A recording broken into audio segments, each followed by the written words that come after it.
స్వాతంత్ర దినోత్సవ శుభాకాంక్షలు. నా పేరు అర్లంకి జగదీష్. నేను 9వ తరగతి చదువుతున్నాను. 1947 ఆగస్టు 15న స్వాతంత్రం అనే మాటకు అసలైన అర్థం ఇచ్చింది. ఈ స్వాతంత్రం మనకు అమ్మమ్మ ఇచ్చిన బిస్కెట్లా రాలేదు. లాల్ బహదూర్ శాస్త్రి జై జవాన్ జై కిసాన్ అన్నారు. సర్దార్ వల్లభాయ్ పటేల్ 560 సంస్థానాలను విలీనం చేశారు. డాక్టర్ బిఆర్ అంబేద్కర్ మనకు రాజ్యాంగాన్ని ఇచ్చారు. వాళ్ళ కష్టం రక్తం చిందించడం వల్లే మనం ఇప్పుడు ఇక్కడ నిలబడగలిగాం.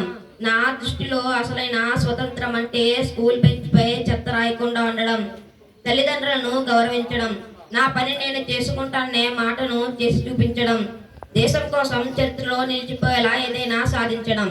నేను ఇప్పుడు 9వ తరగతి చదువుతున్నాను. ఇంకొక 4 సంవత్సరాలలో పెద్దవాడిని అవుతాను.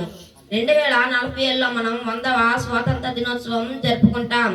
అప్పటికి వికసిత్ భారత్ కావాలి. ఆ కట్టేది ఎవరు? మనమే. కావున నేను ఇప్పుడు 3 ప్రమాణాలు చేస్తున్నాను. చదువులో టాప్లో పాస్ అయి దేశానికి గ్రామానికి మంచి పేరు తీసుకొని వస్తాను. నేను గాంధీ గారు చెప్పినట్లుగా ఒక్క అబద్ధం కూడా ఆడను.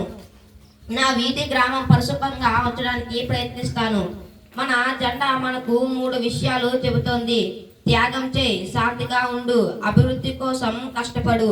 ఈ 79 ఏళ్లలో మనం చాలా సాధించాం.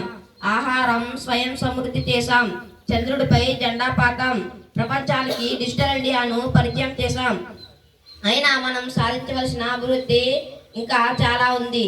ఈ విధంగా కృషి చేస్తూ నేటి బాలలే రేపటి పౌరులను నిరూపిద్దాం. జై హింద్, జై భారత్. అందరికీ ధన్యవాదాలు.